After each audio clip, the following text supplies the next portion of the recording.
Sonia Matigo once said, "Sometime it takes going back to your roots to bloom." Hello, everyone, and welcome to Nerdy Optometrist, a podcast channel for all things optometry. And this is your host, Upti Vora. Before we dive into this episode, please make sure to visit my website, www.nerdyoptometrist.com, or you can access all the content on your favorite streaming platforms.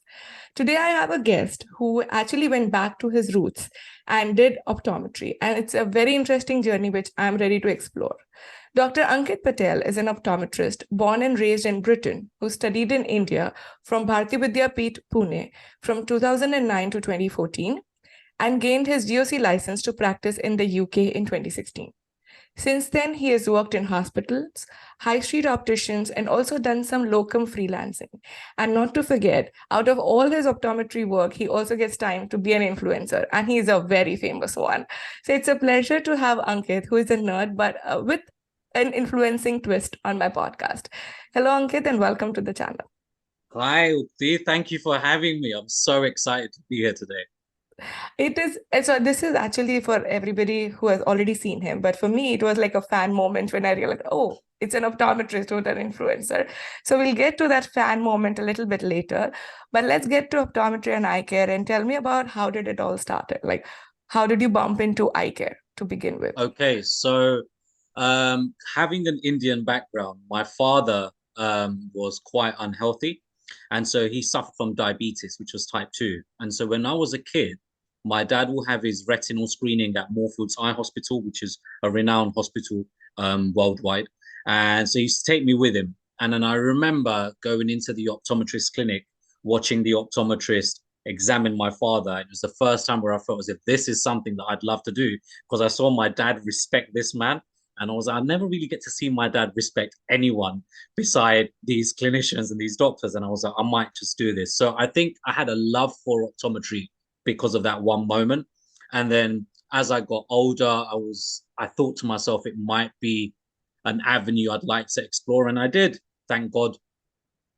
That's wonderful. And I'm glad that, you were able to get interaction or get an exposure to optometry early on, because sometimes for many of us, including myself and few of the guests, it's an accident where you just bumped into it and you're like, yeah, this seems to be cool. And then you never go back. So that's the good part about optometry. So in this scenario or in the current scenario, like I'm sure people are like looking to kind of study abroad, but it was very interesting that you decided to go to India to study optometry, which is where even I did my optometry for. So can you tell me about your journey of why did you choose to do Absolutely. India? Absolutely. Firstly, it's very unheard of for someone from any part of Europe or the States to go back to India and study. But I feel like my childhood, there was a gap of education, and I thought it would be the right thing to do to be able to cramp in as much information as possible to go to India, because India's education system is very different. I think it's far advanced, it's very well disciplined, which I wasn't ready for. That was a shock to be disciplined by professors. Here, you could miss a lecture and it's fine. In India, you miss a lecture and there's trouble. So I wasn't ready for the discipline, and I got to learn a lot of that discipline whilst I was out there. The other good thing about studying in the healthcare industry in India is you get exposure. You get exposure like no other. Being whilst I've been practicing in the UK, I've probably only come across two tumors in my career, and in India, I was seeing at least one every month, and that was incredible, right? But the journey itself, it started back in 2008 when my mother goes, maybe you should go to India and study. And I was like, I don't think I'd fit in. And I didn't. I didn't initially fit in. But then I was like, it's worth a shot. If I don't succeed, I'll come back. I pulled through, succeeded, thank God. Came back, and then 2016, been practicing. The rest is history. That's incredible. And I'm glad you mentioned about exposure, because that is something that I kind of wanted to kind of even touch in this conversation. And that's so very true. The amount of patients and the cases that you can see in India are incredible. And I can vouch for it being, studying back there. Yeah. Also wanted to talk about patient communication and interaction.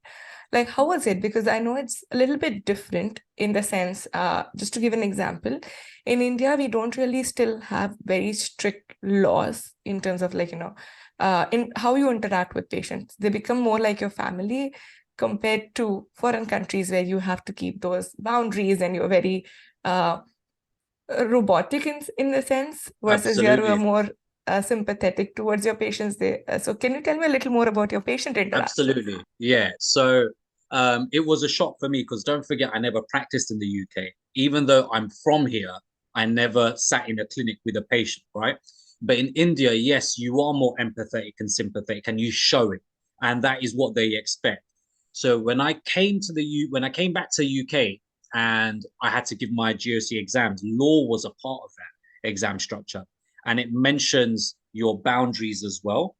But there will be times where a patient in my clinic, when I first started practicing in the UK, will break down. They'll cry because they've been diagnosed with something, right? And I will hold their hand. Sometimes, if they're an elderly patient, I'll give them a hug. And I know this is away from your normal practice, but I think with things like showing sympathy and empathy, it's person to person, right? If my patient isn't someone that I feel a positive vibe from, I wouldn't behave in that way. Yeah. I would be extremely professional and be grounded, right? But if someone I can see can do with a holding of a hand or of a hug, then I don't have a problem giving it because you know that's going to be reciprocated as well. So yeah, there is a difference. The big difference in terms of how it was in India for me is even though I qualified as an optometrist, the practice is extremely different, right? Because when you're practicing as an optometrist in hospitals in India, you're literally just at that time, that was back in 2013. I'm sure things have changed now, Yeah. but at that time, I would just be like a refractionist, and the eye examinations conducted by the ophthalmologist. And you just stand with the ophthalmologist and learn if you can. But when I moved to the UK and I gave my exams and I realized, no, it's not like that. You're basically the ophthalmologist here. So you're doing all the examinations, you're going to do the diagnosis, you're going to do the management, you're going to treat with medication if possible. So, for example, a glaucoma patient, you could treat a glaucoma patient with medications. For that, of course, you do an IP independent prescribing course, and then you can use those drugs to treat patients. But all of these things for me was like, wait, hold on a second. This is what we're supposed to do in the UK. And I mean, the pay structure also makes sense as well for why you're supposed to do these things, right? So I was like, damn, there's a lot of responsibilities that I had never experienced in India that I now learned to experience here. But the best thing about that is I came with a lot of experience from India. So because of the experience, if I had a patient with ulcers, you know what ulcer is. You don't need to refer them to have them stained to understand a culture test. You know from your experience. Whereas initially, most students that practice here, it's just referrals upon referrals upon referrals. No, some people are scared to diagnose, which is what I've come across. But I think if you've got the exposure from India, it's far more easier for you. I think that's a wonderful thing that you shared and mentioned, and I'm also happy to talk about things that you highlighted. The fact that yes, initially even when I did my optometry back in India, yes, we did work with ophthalmologist, or we would have an optical outlet where you would still doing basic refraction and maybe soft contact lenses or Yeah, RGPs. But things have definitely advanced quite a bit now in India. We definitely have more legislations and more rules. And now there are a lot more optometry clinics where people are doing independent practices. So I think things have moved in a very, very positive direction, especially for Indian optometrists. And I'm so proud of everybody, who led the way and worked towards it. Because I think the absolutely. more we were exposed to how optometry should be or would be in the Western culture, like you experienced it, right? Yeah, It did reflect back that, hey, we need to be independent because we are getting exposure. We studied about it, but we never had a absolutely. chance to practice it. But now things are changing in India. So I'm really looking forward to how it will kind of keep advancing and, you get to get more independent optometry practices. Yeah. Coming up in India. So if you ever wish to go back, now there are more chances of, practicing independent optometry. And that also has increased like the pay structure. of things Yeah. or how things are worked, right? So that has definitely changed from where when probably both of us started versus what's happening right now.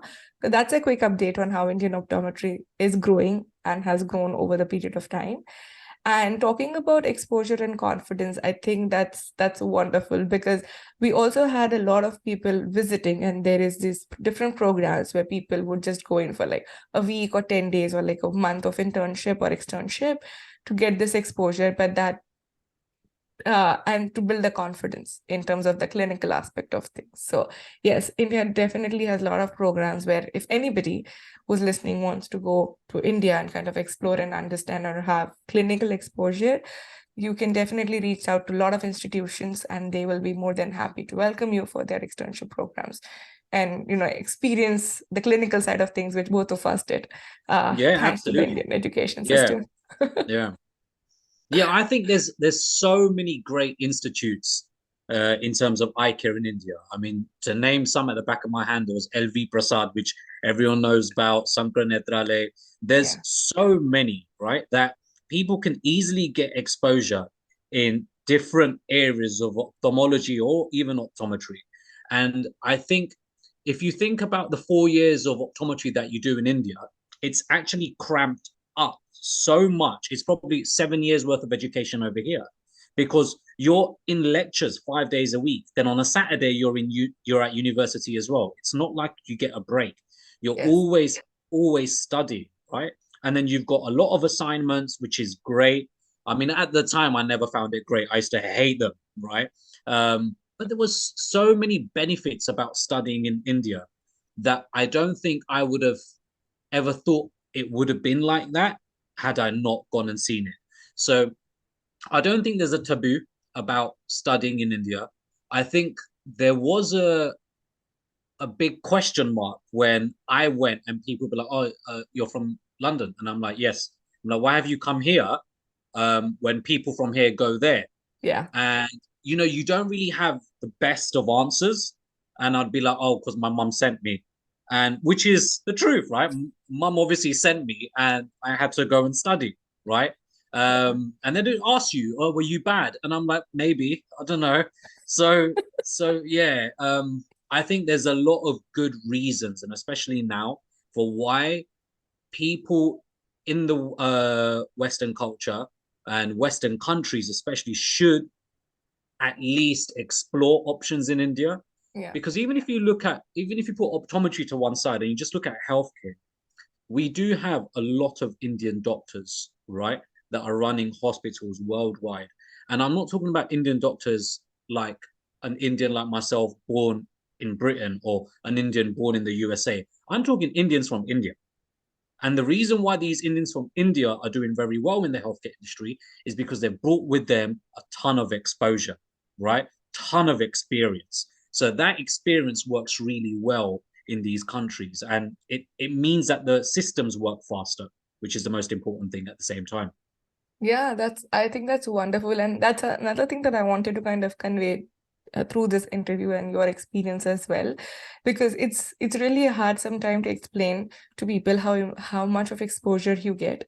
Because I did my optometry from India and I moved to US, right? So it's not the other way around. So I can talk about Yeah. it, but you actually have seen both worlds. So I wanted to hear Yeah. from the best who has experienced it both. But I think that's a wonderful thing about exposure and the clinical insights that you talk about. So Ankit, you did mention about, you taking licensure exam once you went back to the UK. But I want to understand, how was that process and how difficult or easy was it? Because you did study in India. So can you talk a little more about it? Absolutely. It was very difficult. It was not easy at all. Just to qualify for the exams, you need to have a logbook. This is back in 2016, right? And I think the system has now changed. But back then, you needed to have a logbook of 200 cases, and these cases have to be different. So you need like PRISM cases, ARMD cases, like several different cases. And then once you pass your logbook stage, you apply for the examination, you pay a fee. I think the fee at that point was around about 2,000 pounds, or maybe less. I'm not too sure. But you had to do a routine examination, which was a 45-minute test. and they're not going to give you any patient. They're going to give you a very difficult patient. So my routine examination, I had a 60-year-old with glaucoma, and they they didn't tell me she had glaucoma. She didn't tell me she has glaucoma. And then I asked her if she has any history of hypertension. And she goes, yes. And I go, what medications do you take? And she says, Travonoprost. And I was like, oh, okay. So I write it down and the examiners have seen. So I figured out she had glaucoma. Then you have contact lens examination for RGP and soft contact lenses.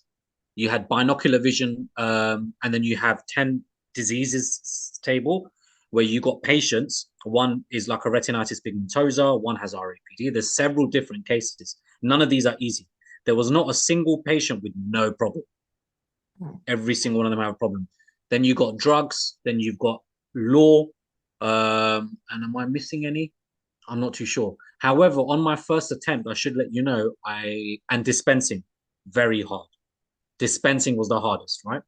So on my first attempt, I passed 5 out of 7. So I sadly had to resit, and I was so sad. I had to take a week off just to refresh. But I resat the examinations. The examinations that I'd failed was pharmacology and dispensing, and then I passed again. So yeah, at that point, that's how it was. I think now non-EEA students, so students from out of Europe and UK, they come here and do a pre-reg, which is what students studying in the UK do as well, which is something I fully agree with.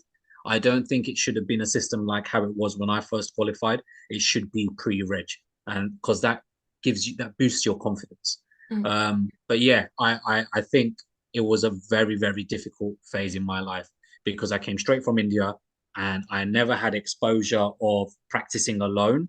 And that's why it was much more tough for me. Mm. Good to know. And of course, for everybody who's listening to this episode, as Ankit mentioned several times, this is something from 2016 and things would have changed. So please, do your own research. Don't just blindly follow what is being discussed today, but do your research. But we are always there and available if you have any questions. And I'm glad Ankit did talk about the difficulty level as well as the fact that, you were doing it alone.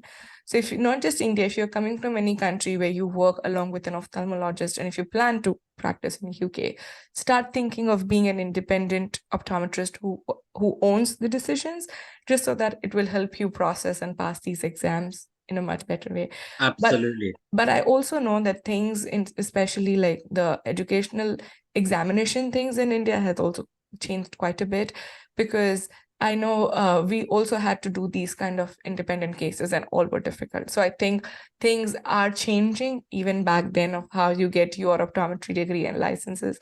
Sorry, just the degrees. We don't get a license yet in India. But yeah, I think this is something that you will be doing every day. So it has to be difficult. Yeah, It's better to fail in an exam than in front of a patient. absolutely. So I thank you so much for sharing this journey and the process and telling everybody it's difficult. So be prepared and study for it. You did mention one thing about fitting in, which was your initial challenge you mentioned. Let's Yeah. talk about your struggles as well, because you can speak Indian languages, I believe, but I'm sure it wasn't easy to fit in, and plus the discipline. Okay. So I was, you know what? I kind of regret bringing that up because I knew you were going to catch that point and you're going to ask me about it. So I'll tell you anyway. But I think the biggest struggle for me when I first moved to India is my language barrier, right? So I understand Gujarati fluently. Um, um, I can speak it I can hold a good conversation, right? The problem was that my education in India was conducted in English. My English accent is not an English accent Indians associated another Indian with, right? Yeah. Even in mainstream media at the time in 2009, there wasn't Indians on TV that spoke as normal as me, right? You had the Ramesh Kutrapalli in Big Bang Theory. He put on an Indian accent, but he's actually American. He doesn't speak like that.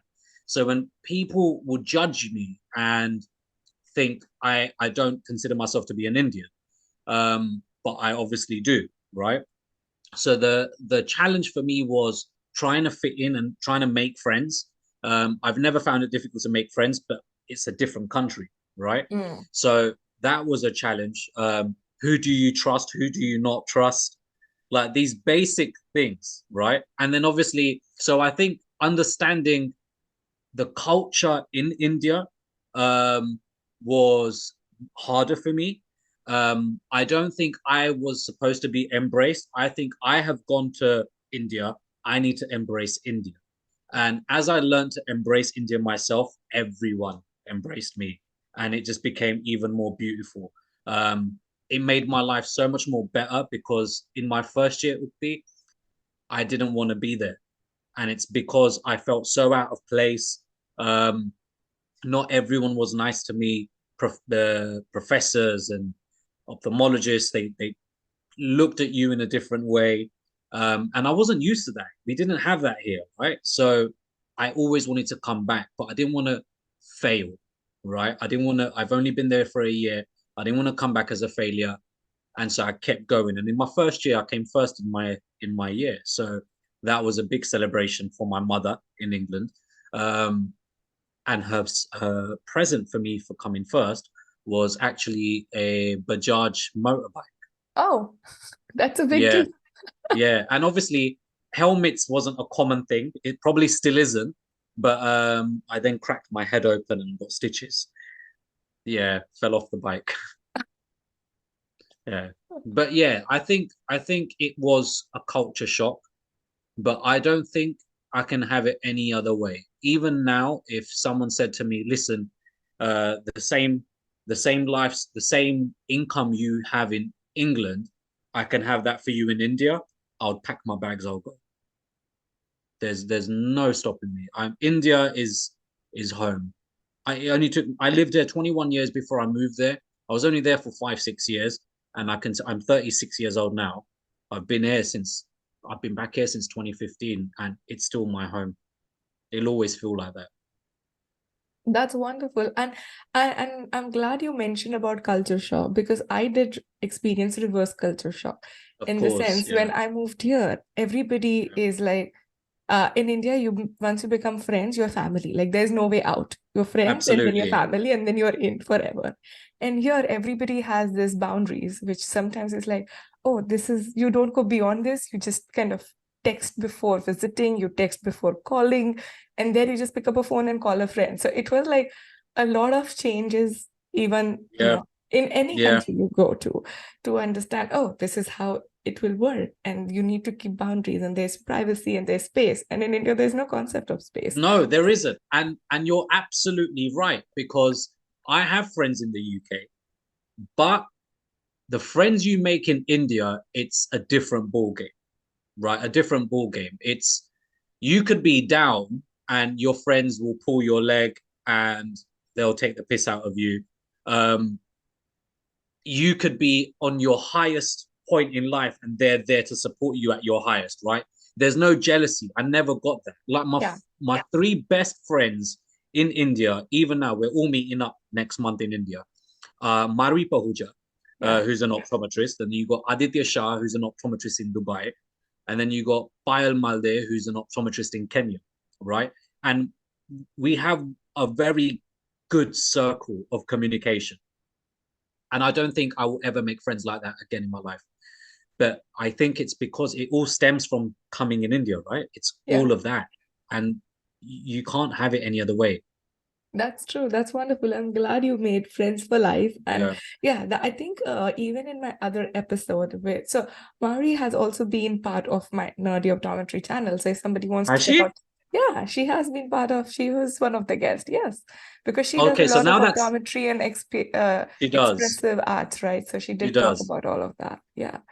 So it's pretty embarrassing now because that means you probably assume that I don't know nothing about nerdy optometrist. No, that's fine. You're more than welcome Okay. to check it out now. Yeah. So it's always good to have guests and tell them, hey, you need to check XYZ. So that's fine. Yeah. Yeah. No, absolutely. I'll check it out. Yeah, but we did talk about your major challenges, but let's go to something more fun and more relaxing. I think we did talk quite a bit about some stressful stuff. So I'm Yeah. going to go to my game segment now, which is Okay. called Rapid Fire. The rule is simple. I'll ask you a question. Tell me the first thing that comes to your mind. Okay. And So so I is this before you do that, do I get like hampers or anything? well not really. The hamper is you part of the nerdy family. Okay, fire away. All right. I wish it would be like the Karan Johar coffee with Karan where I could give hampers, but not yet. Yeah. Soon. Yeah. Soon. Fingers crossed. And then when that happens, you call me back. Okay. I will. I will send you Yeah. a hamper and then I'll call you back. Let's do that for Brilliant. another round. Yeah. Yeah. All right. Let's go ahead with the rapid fire section. My first question. Tell me about your favorite destination. India. All right. Your hobby or something you like to do during your downtime. Watch TV. Watch TV. I thought it would be make funny videos. If I've got time, then I'll do it. But then it requires my wife to be there too. Okay. All right. Yeah. Yeah. Uh, okay. Fun fact about you that people don't know. I'm also very serious. Okay. All right. Your favorite cuisine? Indian. Indian. All right. You are a true Indian ambassador. Yeah. Yeah. If you could interview any guest, dead or alive, who would that be and what would the question be? Wow. Dead or alive. Um, and this can be from any era as well. Any Okay. era, anybody on earth. Okay. Dead or alive. I think if I could interview anyone, it'd probably be Swami Vivekanand. Mhm. Um, just to spend an hour with him and get that spiritual enlightenment with any doubts I may have. But it would have to be Swami Vivekanand in this era right now. Okay. Okay. It can't be from that era because that era I think wasn't as bad. It would have to be in this digital era and to ask him about, human awakening, because that's what's important right now. We're so glued to our digital life. We need to get some human time back. But yeah, I think Swami Vivekanand would be someone that I'd love to interview. Wonderful. If we were to write an autobiography about your journey, what would you like the title to be?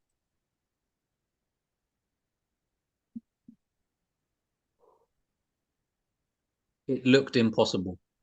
Okay, that's wonderful. One thing about eye care industry that you would like to change, it could be good or bad. What would I like to change? Oh God.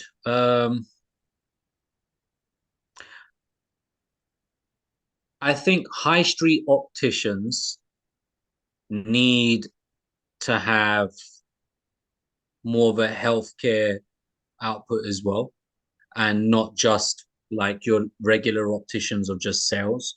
There needs to be a better layout of healthcare, more time to test. I think eye tests should always be paid for because an optometrist has studied so many years. Everyone's doing eye tests for free, and Mm, it's you always pay for your dentist's consultation, yes, right? You're always paying your physiotherapist for their consultation, but we have to be free. It doesn't make any sense. So I think free eye tests need to be abolished for sure. wonderful. And I love that this has been the most discussed topic I feel everywhere. Every time I discuss like free eye exams or free eye test should change. But that's wonderful. That was your rapid fire. Good job. Uh, So before we let you go, one final takeaway message that you would like to share with all my listeners. I would like to say keep watching Nerdy Optometrist, number one. I need to definitely do that. I would also say if anyone has questions about how practice is conducted in the UK, any advice that you require, send messages. And of course, I can always come back and answer these for you at a later date. But don't feel as if the education systems in any country are good or bad. You need to study and you need to gain that knowledge, and knowledge is everywhere. So it's not good or bad. You're going to get positives and negatives everywhere. I got that in India. People get that here. It doesn't make a difference. So just be committed to your education. That's wonderful. I really liked your message that don't associate like study with location. Yeah, You can learn yeah, anywhere if you truly want to learn something. absolutely. That's a wonderful takeaway message, along with the fact, yes, do check out Nerdy Optometrist. But thank you once again, Ankit, for being so kind and joining on this episode. I will be dropping in his information, so people feel free to reach out to him if you have any questions about practicing in UK, or if you are from UK, or and if you want to learn how to get your optometry from India. So, you can reach out to Ankit for all the help. And don't forget, he is an influencer. He does amazing videos and reels with his wife. So I'll be dropping that link in the description as well. So if you want some fun dose, especially if you're Gujarati, you're going to enjoy it and feel it so relatable. So do check it out as well. We have an optometrist who is a global influencer. So let's add more influencers to their channel. And thank you once again for your time, Ankit. It's been a pleasure talking to you. And again, Oh, welcome to thank the you Nerdy so family. much. Thank you so much for having me. It's been a pleasure.